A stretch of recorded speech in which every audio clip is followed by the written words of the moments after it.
तो आज हम देख रहे हैं स्टेरिलाइजेशन के टाइप्स। स्टार्ट करते हैं फिजिकल से। फिजिकल होता है, केमिकल होता है, गैसियस होता है, रेडिएशन होता है। तो सबसे पहले फिजिकल देखते हैं। फिजिकल में हीट, ठीक है। तो हीट दो तरीके का, ड्राई और वेट। वेट को मॉइस्ट भी बोलते हैं, मॉइस्ट हीट और ड्राई हीट। तो ड्राई हीट में कौन कौन सा आ जाएगा? Sunlight, burning, hot air oven और इंसिनरेशन। सनलाइट और बर्निंग उतना यूज नहीं होता, मोस्टली यूज होता है हॉट एयर ओवन और इंसिनरेशन।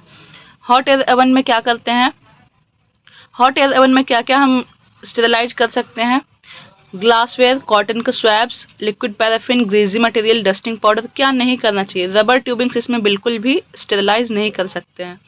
इसका क्या टेम्परेचर और टाइमिंग होता है? 160 डिग्री फुल 2 आवर्स। अगर हम जल्दी में हैं और हम चाहते हैं कि जल्दी से स्टेरिलाइज हो जाए, तो जैसे जैसे हाफ करते जाएंगे टाइम को, तो 10 डिग्री से इंक्रीज करना होगा टेम्परेचर को। जैसे 2 आवर्स था, 1 आवर किए तो 170 डिग्री सेल्सियस, 30 मिनट्स तो 180 डिग्री सेल्सियस। ये हो गया हमारा हॉट एयर ओवन। इंसिनरेशन के बारे में आप जानते हैं, हॉस्पिटल वेस्ट को रिड्यूस करता है 80 to 85% से। किसी भी हॉस्पिटल में होता है इंसिनरेशन प्लांट, जाके देखना चाहिए।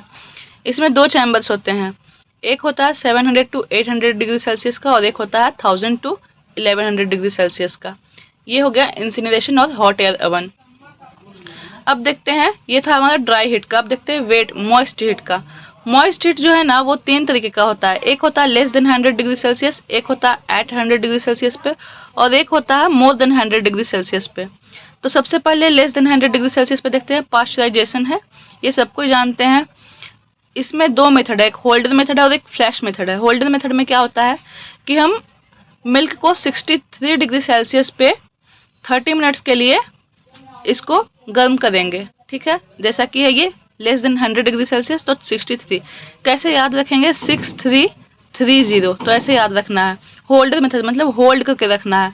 और फ्लैश में देखो क्या हो रहा है, 72 डिग्री फॉर 20 सेकेंड, मतलब फटाक से कर देना 7220। तो होल्डर में क्या करना है? 63 degree Celsius for 30 minutes. Flash method में क्या करना है? 72 डिग्री सेल्सियस फॉर 20 सेकेंड्स। उसके बाद इसमें एक चीज़ छूट गया है, इसको 20 सेकेंड्स के लिए करने के बाद फिर तुरंत लेस देन 13 डिग्री सेल्सियस पे इसको लाना है, टेम्परेचर को लेस देन 13 डिग्री, 13 डिग्री से कम पे। तो इसमें क्या है ना कि होल्डर मेथड कोक्सियला बर्नेटी को किल नहीं करता और फ्लैश मेथड किल करता है, ये याद रखना है, ठीक है। क्वेश्चंस में आते हैं। ये हो गया। एक और क्या होता है? इंस्पिरेशन होता है, ये भी होता है लेस देन 100 डिग्री सेल्सियस पे। हम लोग कहाँ थे? फिजिकल में हीट पे थे। हीट पे मॉइस्ट हीट में, मॉइस्ट हीट में 2-3 तरीके के, 100 से कम, 100 पे और 100 से अधिक। 100 से कम में एक पास्चराइजेशन देखा हमने, और एक अब देख रहे हैं इंस्पिरेशन। इसमें क्या होता है? इसमें भी 100 से कम रखना है टेम्परेचर। तो ये 3 दिन करना होता है, कंसेक्यूटिव 3 दिन, D1, Day 1, Day 2, Day 3, 30 minutes 30 minutes 30 minutes, 20 to 30 minutes रख सकते हैं 3 दिन के लिए। टेम्परेचर कितना रखना है? 80 to 85 डिग्री सेल्सियस। इसमें क्या था? लेस देन 100 में 3 दिन नहीं रखना होता था, इसमें 3 दिन करना होता है। और स्पेशली ये 2 मीडिया के लिए बहुत यूजफुल होता है, LG और LSS मीडिया के लिए। ये प्रोटीन कंटेनिंग मीडिया होते हैं। अगर इनको हम ऑटोक्लेव करेंगे, बाकी सारे मीडिया ऑटोक्लेव से स्टेरिलाइज होते हैं, बस ये 2 मीडिया जो है वो इंस्पिरेशन से होते हैं, क्योंकि ये प्रोटीन कंटेनिंग होते हैं। 100 डिग्री सेल्सियस से ऊपर जाएगा तो डिस्ट्रॉय कर जाएगा। LG मीडिया किसके लिए होता है? TB के लिए होता है। और LSS किसके लिए होता है? डिप्थीरिया के लिए होता है, ये याद रखना है, ठीक है। तो लेस देन 100 हमारा कंप्लीट हो गया। अब हम आते हैं 100 डिग्री पे कौन कौन सा होता है। 100 डिग्री पे होता है बॉइलिंग। बॉइलिंग से स्पोर्स किल नहीं होते हैं, 15 मिनट्स के लिए करना होता है। और एक होता है टिंडलाइजेशन। जैसे इसमें था लेस देन 100 में पास्चराइजेशन और इंस्पिरेशन, वैसे 100 डिग्री पे एक बॉइलिंग होता है और एक टिंडलाइजेशन होता है। बॉइलिंग से 15 मिनट्स करते हैं, ये स्पोर्स किल नहीं करता है। टिंडलाइजेशन स्पोर्स किल करता है। इसमें क्या याद रखना था? होल्डर मेथड में कोक्सियला बर्नेटी किल नहीं होता, फ्लैश में किल होता है। इसमें क्या याद रखना है? बॉइलिंग से स्पोर्स किल नहीं होते हैं और टिंडलाइजेशन से स्पोर्स किल होते हैं। ये भी उसी की तरह है, इंस्पिरेशन के लिए है, की तरह है। 3 दिन, Day 1, Day 2, Day 3, 20 मिनट्स और 100 डिग्री पे। डिफरेंस क्या है? यहाँ पे भी सेम टाइम है, 20 to 30 मिनट्स और 3 दिन। लेकिन इसमें क्या था? लेस देन 100 डिग्री सेल्सियस, और इसमें क्या है? टिंडलाइजेशन में एट 100 डिग्री सेल्सियस। ये याद रखना है डिफरेंस, ठीक है। नेक्स्ट आते हैं हम, लेस देन 100 हो गया, 100 हो गया। अब आते हैं मोर देन 100 पे। मोर देन 100 पे क्या था हमारा? ऑटोक्लेव। ऑटोक्लेव का क्या टेम्परेचर होता है? Set 121 degree Celsius for 15 minutes at 15 PSI। ये प्रेशर है, टेम्परेचर टाइम और प्रेशर। प्रेशर 15 psi बोलने का मतलब हुआ पाउंड पर स्क्वायर इंच। ये हो गया ऐसे मीडिया वगैरह इंस्ट्रूमेंट वगैरह के लिए। लेकिन अगर प्रायंस के लिए करना है हमको तो 134 डिग्री सेल्सियस फॉर 1.5 आवर्स, ये रखना पड़ता है प्रायंस के लिए, ये याद रखना है। ऑटोक्लेव का यूज़ किसके लिए कर सकते हैं? क्या स्टेलाइट कर सकते हैं, इंस्ट्रूमेंट्स कर सकते हैं, ओटी में जो भी यूज़ हो रहा है, एप्रन्स कर सकते हैं, सूचर्स कर सकते हैं। सूचर्स में कैटगट सूचर नहीं करना है। मीडिया कर सकते हैं, सारा media except LSS and LJ. LJ का बताया था और एलएसएस का इंस्पिसेशन से होता है क्योंकि प्रोटीन कंटेनिंग होते हैं। मोर देन 100 डिग्रीज पे ये डिस्ट्रॉय कर जाएंगे। और स्पुटम कर सकते हैं। स्पुटम को कब हमको स्टेलाइट करना पड़ता है? हमने स्पुटम लिया उसको टेस्ट करने के लिए, टीबी के लिए या फिर किसी भी चीज़ के लिए, उसके बाद उसको क्या करेंगे? ऐसे ही डिस्कार्ड नहीं करेंगे, पहले उसको ऑटोक्लेव करेंगे, उसके बाद उसको डिस्कार्ड करेंगे। और क्या है, अगर ये जो प्रेशर था 15 psi, अगर हमने इसको डबल किया प्रेशर को 30 psi किया है तो हमको टेम्परेचर बढ़ाना पड़ेगा। ये सेटिंग याद रखनी होती है कि 13 psi पे कितना टेम्परेचर रखना होता है, तो 134 डिग्री सेल्सियस रखना होता है और 15 psi पे 121 डिग्री सेल्सियस रखना होता है। टाइम वही रहेगा 15 मिनट्स। अब कंट्रोल जानते क्या होता है? कंट्रोल जैसे हमने स्टेरिलाइजेशन किया तो वो स्टेरिलाइजेशन हो रहा है सही से या फिर नहीं हो रहा है, इसको पता करने के लिए कंट्रोल मेथड होता है। ठीक है, तो मेथड्स फॉर स्टेरिलाइजेशन कंट्रोल देखो क्या क्या होता है। फिजिकल होता है, केमिकल होता है और बायोलॉजिकल होता है। फिजिकल मेथड में क्या हो गया? Temperature monitoring by thermocouples. Simply आप जो ये सब था ना, ये लेस देन 100 पे, तो ये सब में आप चेक कर सकते हो। सिंपली टेम्परेचर मॉनिटर करो कि उतने टेम्परेचर पे पहुंचा या नहीं। जैसे इंस्पिरेशन करना है तो हम देख लें कि 85 डिग्रीज पे पहुंचा है कि नहीं, बस उससे हो जाता है।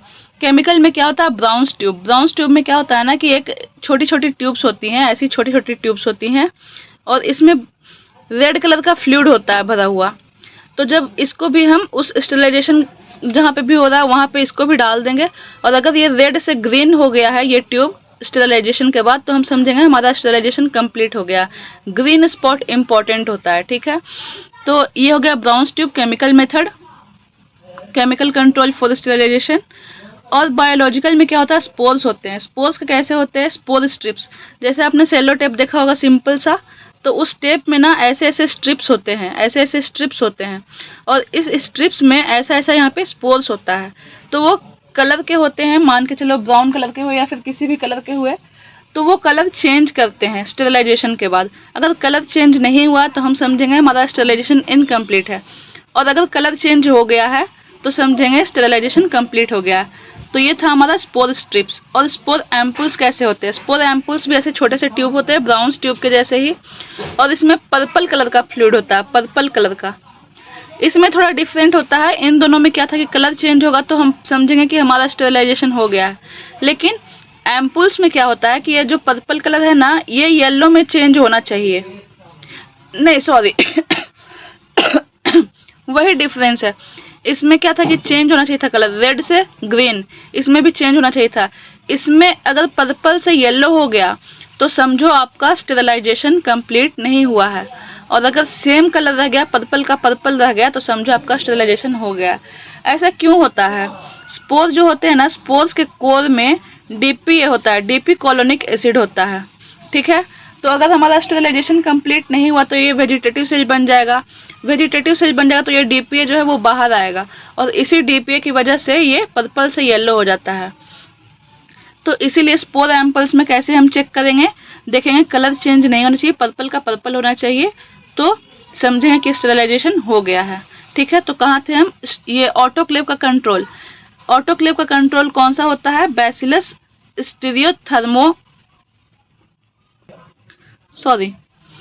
कंट्रोल कैसा होता है ऑटोक्लेव का? बैसिलस स्टीरियोथर्मोफाइलस, या फिर इसको जियोथर्मोफाइलस भी बोलते हैं। ठीक है, ये ऑटोक्लेव का कंट्रोल है। ऑटोक्लेव करेंगे उस टाइम पे ये यूज आएगा। जो स्पोर्स यूज होते हैं उसमें इसका यूज होता है। ठीक है, हॉट एयर ओवन का कंट्रोल क्या है? क्लोस्ट्रीडियम टेटनाई और बैसिलस सब्टिलस, या फिर इसको बैसिलस एट्रोफियस भी बोलते हैं। ठीक है, अब आते हैं फिजिकल मेथड्स में और कौन कौन से बाकी थे। हमारा हीट का हो गया था, अब हम आते हैं फिल्ट्रेशन पे। फिल्ट्रेशन कैसे होता है? पुराने ज़माने में सिड्ज फिल्टर हुआ करते थे, वो एस्बेस्टस के बने होते थे, लेकिन ये कार्सिनोजेनिक होता है, हेल्थ के लिए अच्छा नहीं है, तो इसलिए इसको अब यूज़ नहीं होता है। करंट डे प्रैक्टिस में क्या यूज़ होते हैं, हेपा फिल्टर्स या फिर Alpa filters. HEPA filters means high efficiency particulate air filter, और अल्पा बोले तो ultra low particulate air filter. जो हेपा फिल्टर्स हैं वो उनका एफिशिएंसी होता है 99.97% तक, और उनसे अधिक होता है अल्पा का 99.999% तक। इसका क्या कंट्रोल होता है, फिजिकल मेथड का, ब्रेवेंडिमुनस डिमिन्यूटा। ठीक है, अब हम आते हैं फिजिकल मेथड में ही रेडिएशन पे।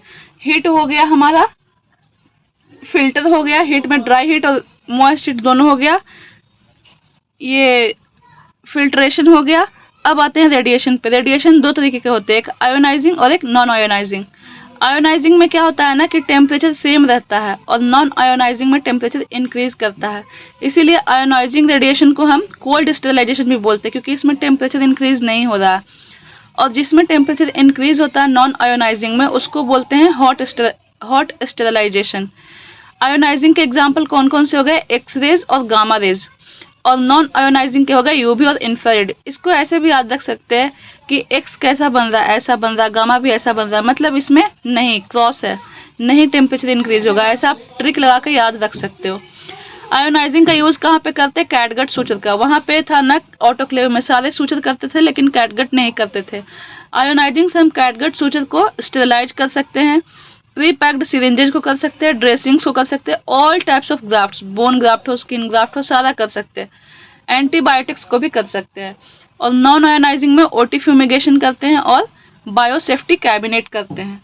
बायोसेफ्टी कैबिनेट पता है क्या होता है, बायोसेफ्टी कैबिनेट होता है जहाँ पे माइक्रोबायोलॉजिस्ट बैठ के अपना जो भी होता है मीडिया वगैरह चेक करना होता है, उसको बोलते हैं बायोसेफ्टी कैबिनेट। तो बायोसेफ्टी कैबिनेट और OT fumigation non ionising radiation से होता है।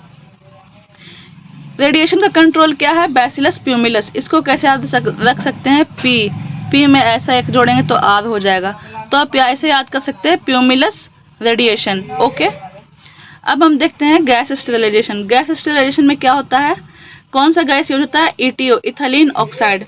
लेकिन जो इथाइलिन ऑक्साइड यूज होता है ना वो 3 to 10% यूज होता है। हम 100% इथाइलिन ऑक्साइड नहीं रख सकते, क्योंकि ये इन्फ्लेमेबल होता है, डेंजरस होता है। तो इसमें 3 to 10% ETO रखते हैं, और बाकी का इनर्ट कोई गैस यूज होता है, 100% यूज नहीं करना है। इसको गैस स्टेरिलाइजेशन से क्या स्टेरिलाइज कर सकते हैं, कार्डियोपल्मोनरी मशीन्स कर सकते हैं। इसका कंट्रोल क्या है, बैसिलस ग्लोबीजी। याद रखना, जी से गैस स्टेरिलाइजेशन और जी से ग्लोबीजी। और क्या होता है, ETO स्टेरिलाइज प्रोडक्ट्स को ना कम से कम 8 घंटे का एरेशन का जरूरत होता है, 8 आवर्स उनको एरेशन करना पड़ता है, उसके बाद हम उसको यूज करेंगे।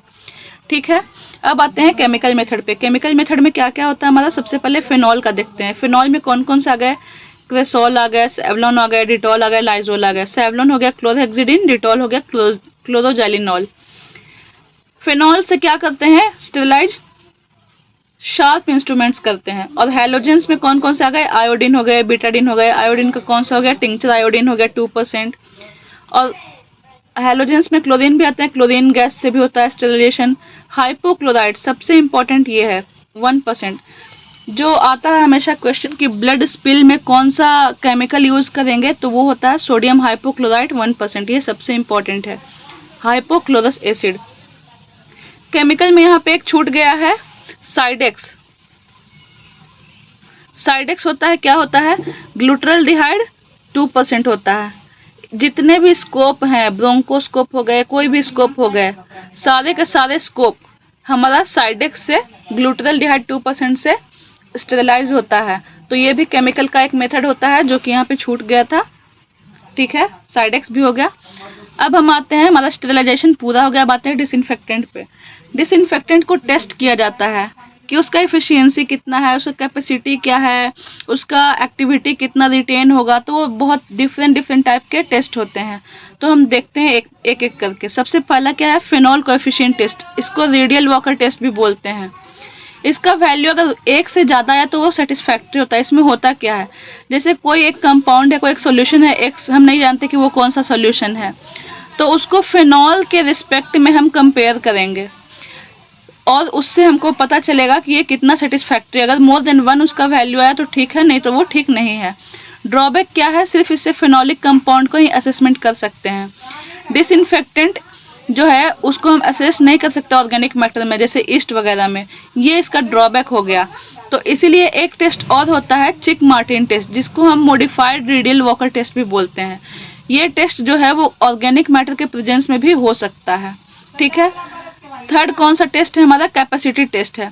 कैपेसिटी टेस्ट में 2 होते हैं, केल्सियस साइक्स टेस्ट होता है, केल्सियस स्काइक्स, और एक होता है केल्से मॉरर।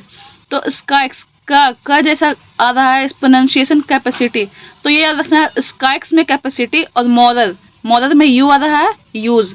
अब ये कैपेसिटी और यूज क्या है बता रहे हैं। कैपेसिटी टेस्ट बोलने का मतलब है कि कोई एक हमने सॉल्यूशन रखा है, उसको हम रिपीटेडली बार बार यूज़ कर रहे हैं, तो एक बार उसको यूज़ किया ठीक है, दोबारा यूज़ किया तो उसकी कैपेसिटी कितनी, उसका कितना एक्टिविटी अभी भी बाकी है कि वो अपना डिसइंफेक्शन सही से कर सकता है, वो टेस्ट हुआ कैपेसिटी टेस्ट, कि उसका कितना एक्टिविटी रिटेन करता है अगर उसको हम बार बार यूज़ कर रहे हैं। और यूज़ टेस्ट, ये कैल्शियम मॉडल टेस्ट में क्या है, यूज़ टेस्ट में कि वो एफिशिएंट कितना है, मतलब उसका एफिशिएंसी क्या है। तो ये डिफरेंस भी अच्छे से समझ में आ गया। ये था हमारा पूरा स्टेरिलाइजेशन और डिसइंफेक्शन, एक माइंड मैप था, ये बहुत आसानी से याद हो जाएगा।